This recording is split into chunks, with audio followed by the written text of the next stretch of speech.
Fuck you. I told you it wasn't Nowak. Hey. You doubted me. 1 for 1. You doubted me. Raffle is dead. Fuck you. He's That not wasn't dead. Noah. Hello, my name is Steve. And I'm David. And you are listening to Anime Plus.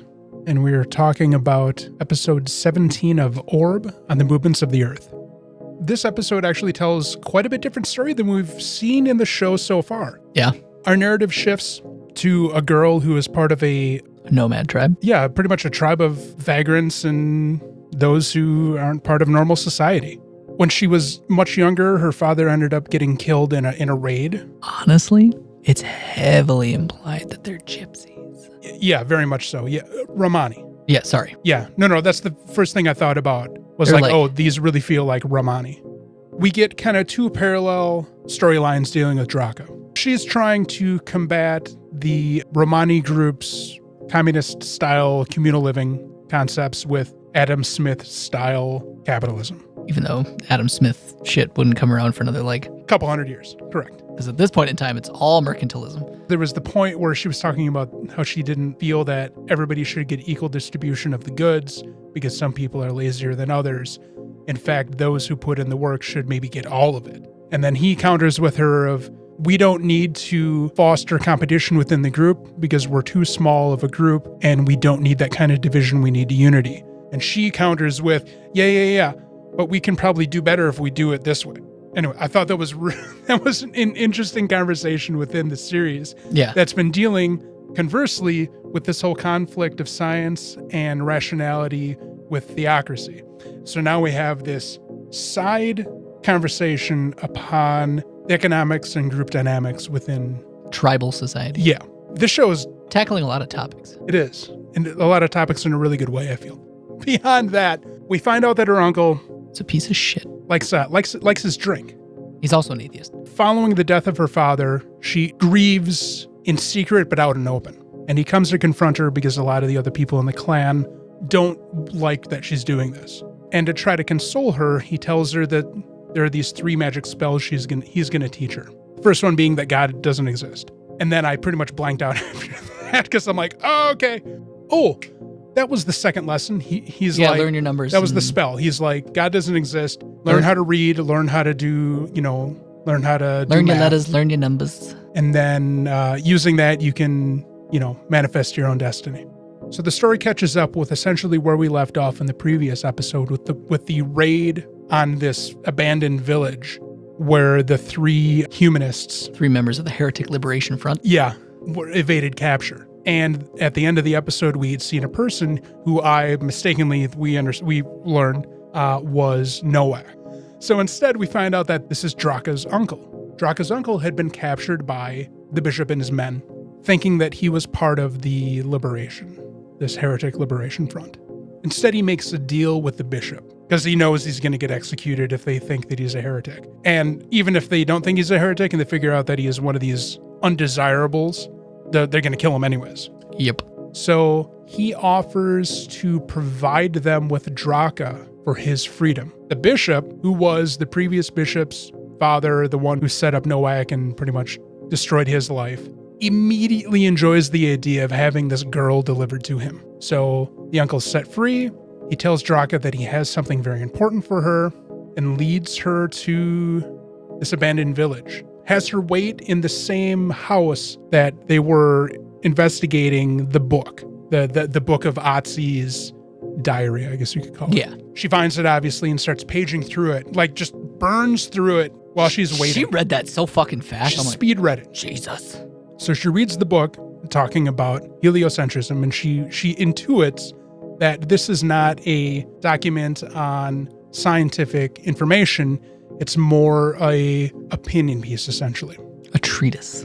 It's pretty much just a replication, the best that he could, of Otzi's book that he was writing. That was written on the back of the heads of a bunch of people. To be fair, it was only 60 pages. Well, and even shorter now because, you had to a couple of sentences off of the back of a dude's head at a time. There weren't 500 dudes. Yeah.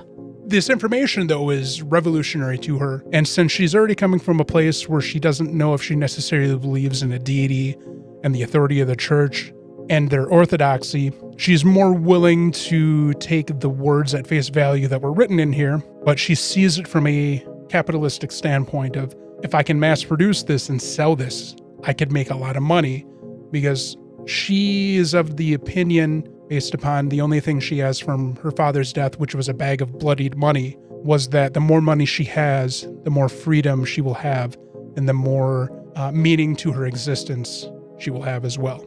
So she's entirely driven by wealth equals... comfortable living situations. Wealth Power. equals her purpose for existing.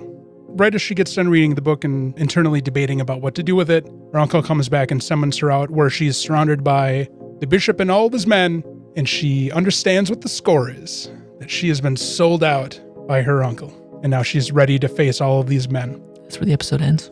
This was a great episode. It was a good episode. I really like her character. Her character's fantastic. Yeah.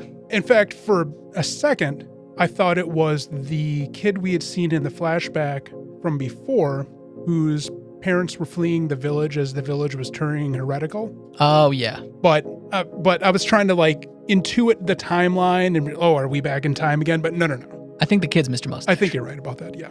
I'm really interested to see how long Draka survives.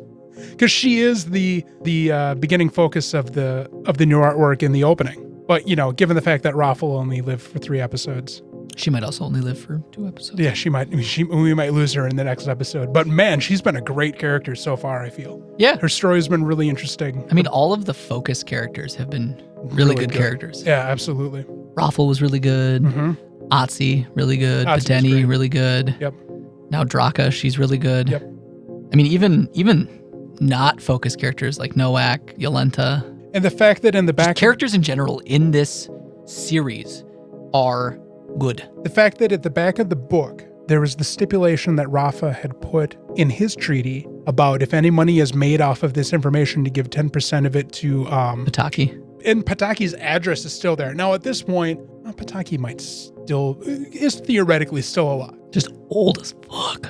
Yeah. If the book finally falls into the hands of the church... Oh no, Pataki. What's going to happen when they approach Pataki? No. It becomes full circle. No, he's going to get fucking executed. We go back to where it started. Oh no. Honestly, though, I don't know what else to say about this episode. It was great. It was great. It was a very different story than what we've had so far, and it was just as well written and executed.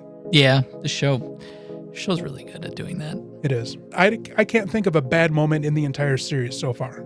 All of it's been very concise and with purpose. You can think of one bad moment. What moment would that be? Dude falls on his sword. Oh, yeah. Oh, that's right. I forgot about that. Where the one Inquisitor was running away from Otzi and then trips and... Gores himself. Yeah. Oh, my God. And even Noak's voice actor is like, what the fuck?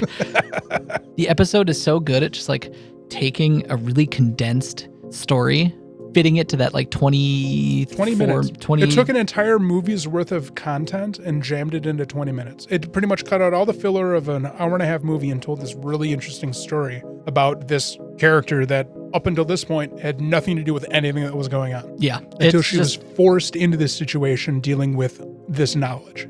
So next week's episode should be very waiting for that necklace to show up again. Fuck. I want to see old Nowak and see what has happened to him in the last 25 years. I want to as well, yeah. I want to see how he has changed over the last 25 years. I want to see what Yolenta's been up to as well. Yeah. See if she replaced that tooth. To be fair, though, we may never see them again.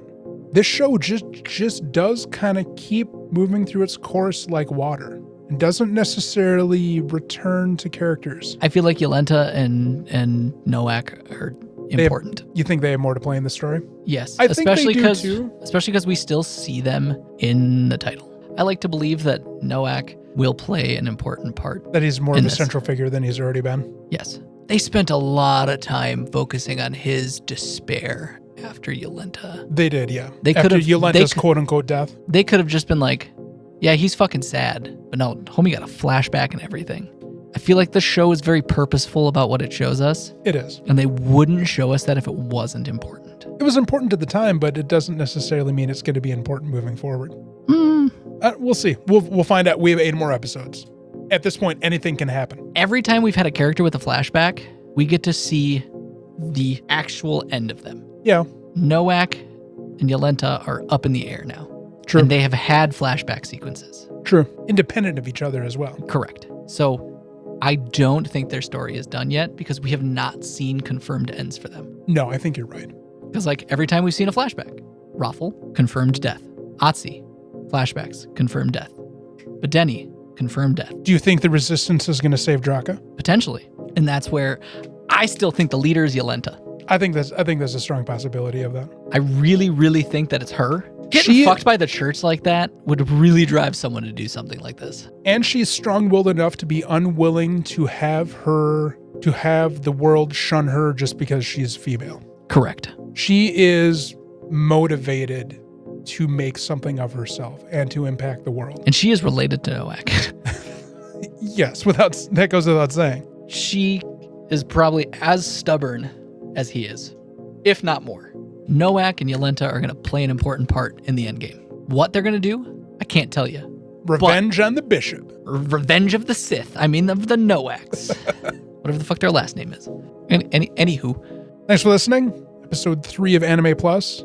Don't forget the regular podcast that comes out on Fridays, where we are currently reviewing the 3 shows for the winter season, which are Zenshu, Ubel, Blatt, and Sakamoto Days. Other than that, don't forget to like and subscribe. If you're watching Orb as well, let us know what your theories are on the fate of Noak and his daughter Yolenta.